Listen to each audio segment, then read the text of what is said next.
Bonjour à tous. On a eu la visite de la tempête Patricia il y a quelques jours et suite à ça on a eu quelques dégâts. Voilà, enfin, après surtout sur celui-là, mais en même temps il avait une faiblesse mécanique. Alors ça me permet justement de pouvoir un peu vous montrer, parler des faiblesses mécaniques des arbres et de l'importance de la taille et notamment celle de formation. Après, en soi, qu'on continue à faire de la taille une fois que l'arbre est plus grand, c'est pas forcément très important, ça dépend vraiment des gens en fait, hein. Chacun fait ce qu'il veut. Voilà.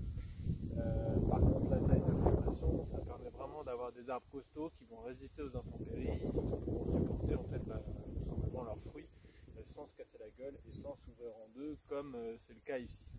Donc, voilà. Donc là, ce qui s'est passé, c'est que l'arbre avait une faiblesse mécanique et était plein de fruits.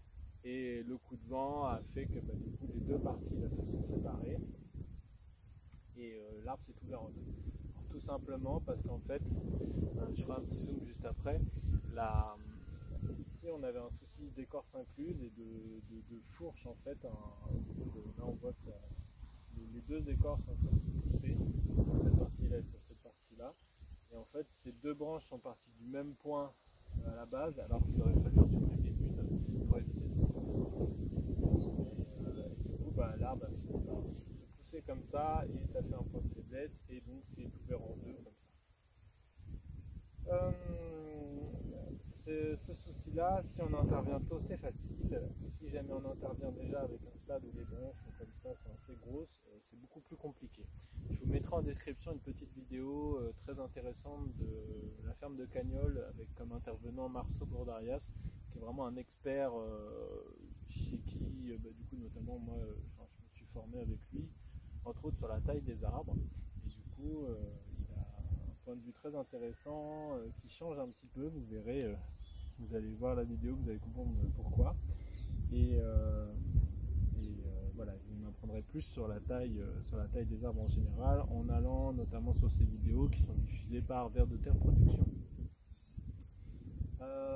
Ici, donc maintenant, le but du jeu, c'est pas de vous montrer juste l'arbre ouvert, je vais vous montrer en fait comment on va réparer ce genre de taille.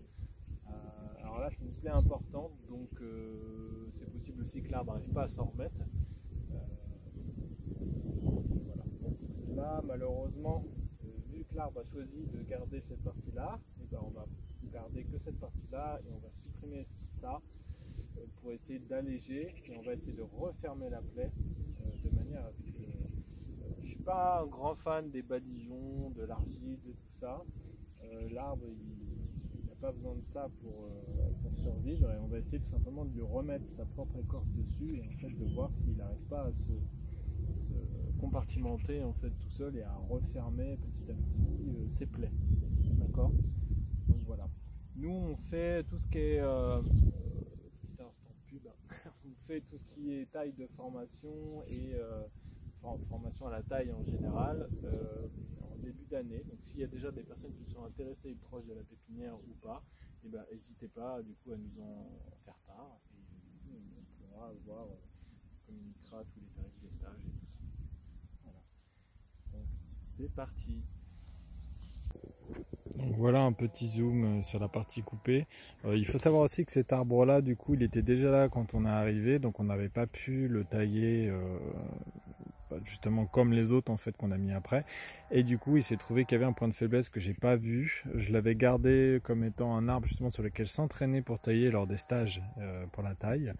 Et voilà. Mais malheureusement, voilà, il y a eu ce souci. Donc là, on voit en fait ce souci d'écorce incluse et puis de fourche à cet endroit-là. On voit que là, l'écorce devait pousser comme ça. Il poussait l'autre partie qui est donc ici et où on retrouve en fait, on voit bien la forme là de cet endroit qui n'était pas soudé du tout en fait.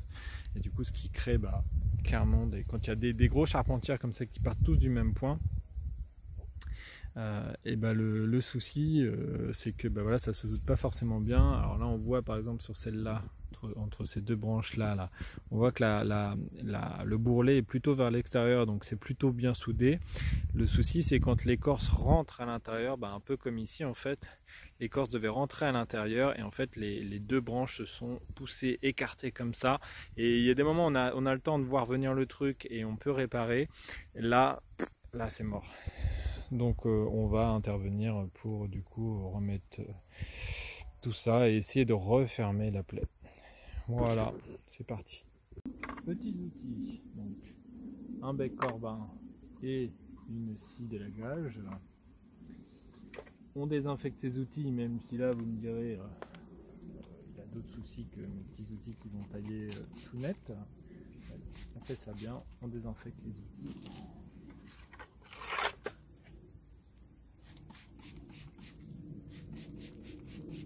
Hop là. Alors, je vais essayer de faire en sorte que vous voyez ce que je fais. Il y a plein de pommes dessus en plus, c'est vraiment dommage. Mais bon, c'est comme ça. Alors on va essayer de tailler au plus court, comme pour un élagage.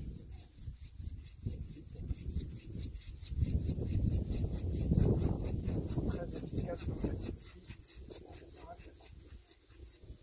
Vraiment très très bien. Quand ça se passe pas. On va prendre de l'autre côté, on galère.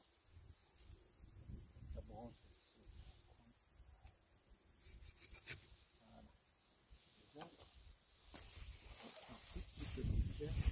Alors, ce qui peut se passer aussi, c'est que la branche bascule complètement quand elle aura toute sa béquille. Donc on va peut-être faire en sorte de faire attention à ça. Celle-là, je peux la prendre avec le bec corbin.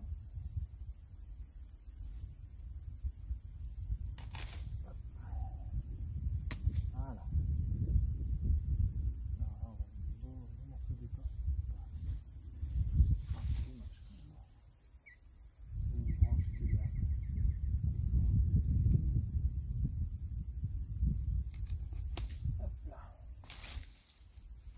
Et maintenant, on va s'attaquer au gros. Hop. Alors, on va tailler du coup juste au-dessus de là du coup où ça s'est ouvert. Et on va essayer de faire ça le plus net possible. On peut partir un peu en biais de manière à ce que l'eau ne stagne pas, mais pas trop, parce qu'après plus on part en biais, plus la plaie va être grosse. Bon, on arrive donc à quelque chose qui ressemble à ça.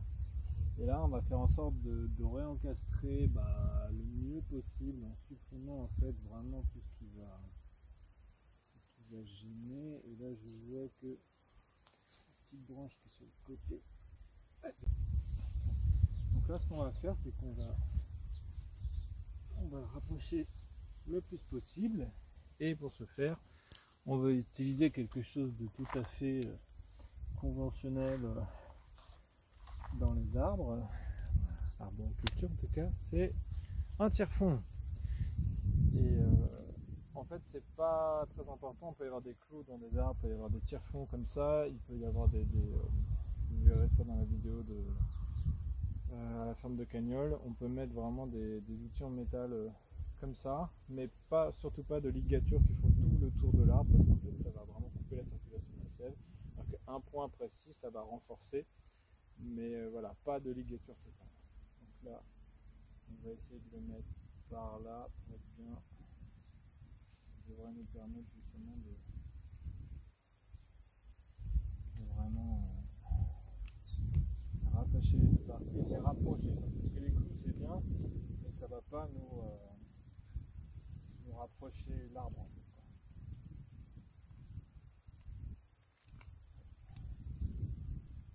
Un peu comme un pied, ça va le faire.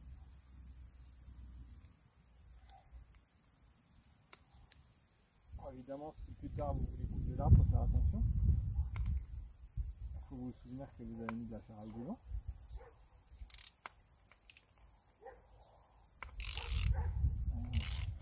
Comme ça. Une fois que c'est parti. Et là, ça va nous permettre vraiment de rapprocher les deux bouts. Et on va pouvoir sécuriser cette partie-là de l'arbre. Après, vous verrez, là, il n'y a plus trop de poids dessus. Voilà. Et là, vu que j'arrive pas à rapprocher les deux morceaux, c'est ça qui va nous permettre de verrouiller l'arbre. Et plus tard, peut-être, si jamais les branches sortent de par là, et ben de le supporter. Et là, pour équilibrer l'arbre au jour, je vais peut-être lui mettre un cutter. On commence à rejoindre l'autre partie de l'arbre là, ça va se refaire.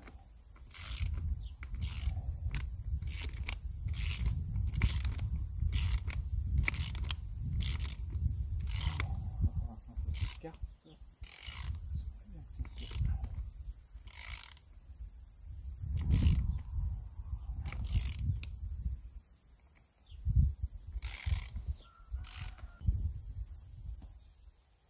Il commence à pleuvoir, donc j'espère que ça va aller. Donc là, j'ai percé un peu pour aider parce que ça avait du mal à y aller, évidemment, avec un serpent de cette taille-là. Voilà, et là on y va doucement. Hop, on va rapprocher les deux parties du coup de l'arbre. Et c'est ce qui va nous permettre de faire vraiment l'assemblage mécanique. On se lève aussi, évidemment. Et qui va nous permettre de faire repartir des branches de cette partie-là.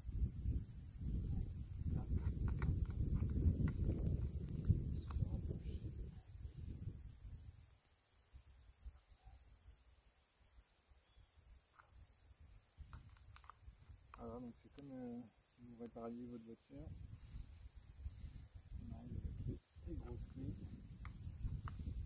Vous faisiez un assemblage. On ne fait pas ça souvent, mais ça marche vraiment bien. Donc il ne faut pas hésiter. L'arbre il en souffre pas plus que ça. L'arbre il a déjà souffert, là maintenant c'est une réparation. Comme pour nous, on met des broches. Bah, lui c'est pareil, on va lui mettre une broche.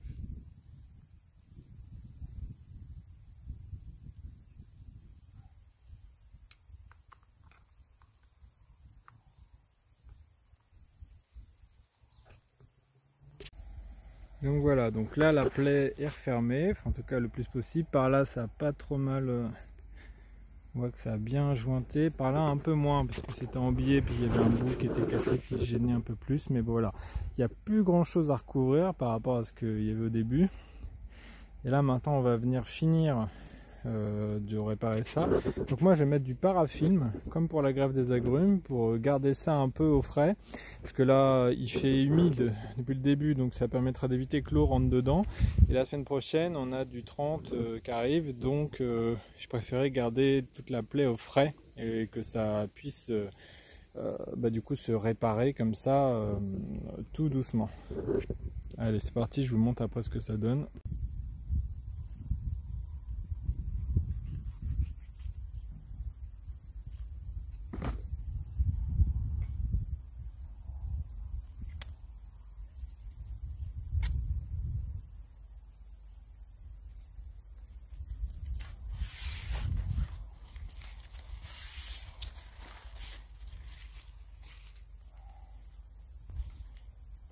Le paraffin c'est très bien parce que ça permet de garantir vraiment l'étanchéité. Donc là on va essayer de revenir mettre les plaies, qui m'embête. On va mettre les plaies vraiment, les écorces en fait là où elles étaient, pour que ça puisse compartimenter vraiment.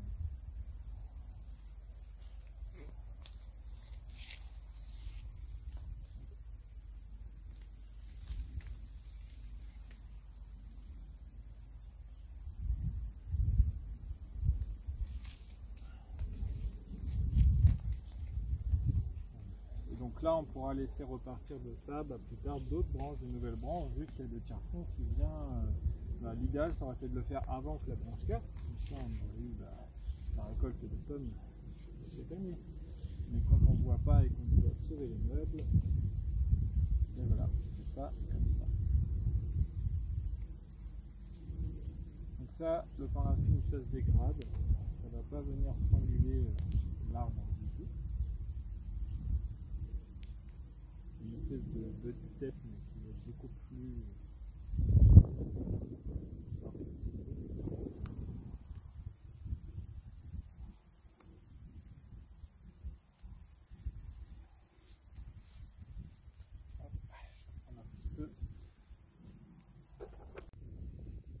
Donc là ce qu'on viendra faire aussi cet hiver, vu qu'il est complètement déséquilibré, c'est tailler le côté qui est encore là pour justement éviter qu'il y ait trop de poids de l'autre côté, quoi. Et pour permettre justement d'activer un peu l'autre côté, que l'autre côté se réveille un peu et qu'ils disent tiens, on va essayer de compenser. Et voilà. Donc là, ça pourra éviter justement d'avoir ce gros déséquilibre.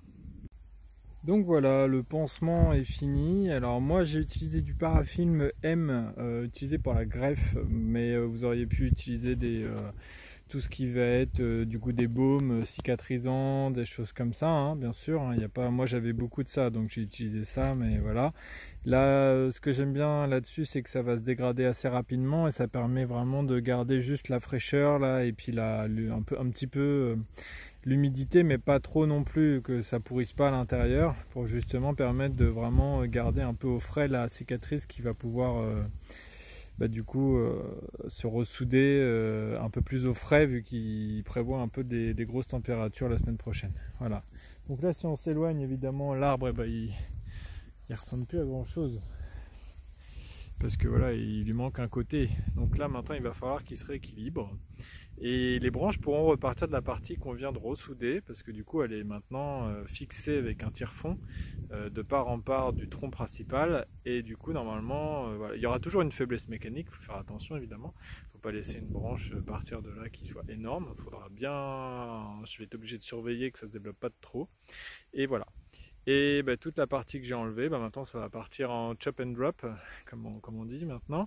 Donc il faut juste le broyer en fait et le remettre au pied. Alors moi je vais le remettre au pied du pommier, histoire qu'il récupère du coup au moins une partie de ce qu'il a perdu sous forme de paillage au sol, et puis d'éléments fertilisants qui lui permettront de pousser et de reformer en fait ce qu'il a perdu, quoi. Ça sera pas tout de suite évidemment, mais bon, au moins voilà, tout n'est pas perdu, on va dire. Donc voilà, des fois il ne faut pas hésiter, hein, la réparation des arbres de cette manière-là, c'est assez efficace et c'est pas plus lésant que ce qu'il a déjà vécu, du coup, suite comme là en fait à sa petite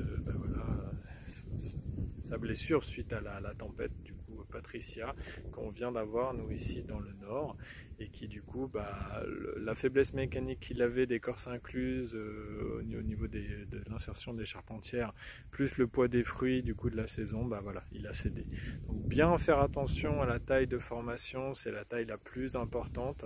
Le plus simple encore, c'est l'ébourgeonnage, c'est de voir au niveau des bourgeons dans quel sens ça va partir quand ils sont tout petits, et là c'est la meilleure des tailles car il n'y a pas de cicatrice, quasiment ça se fait, voilà. Et après sinon c'est la taille de formation, bien sélectionner les branches, qu'il n'y ait pas plein de charpentières qui partent du même point, sinon faiblesse, et voilà. Et du coup après on a des beaux petits arbres où il n'y a pas de problème, et voilà, et on n'a pas ce genre d'opération à faire. Mais de temps en temps ça peut arriver du coup de récupérer un arbre comme là, là c'était déjà sur mon terrain, et malheureusement j'ai pas fait assez attention, et on est obligé de faire des choses de ce coup là. Donc voilà, j'espère que ça vous aura intéressé, et puis j'espère pas que vous aurez un jour à le faire sur vos arbres, mais bon, ça peut arriver. Et puis à la prochaine vidéo, salut. C'est bon? Que c'est bon? Miam miam miam. C'est bon les prunelles, hein?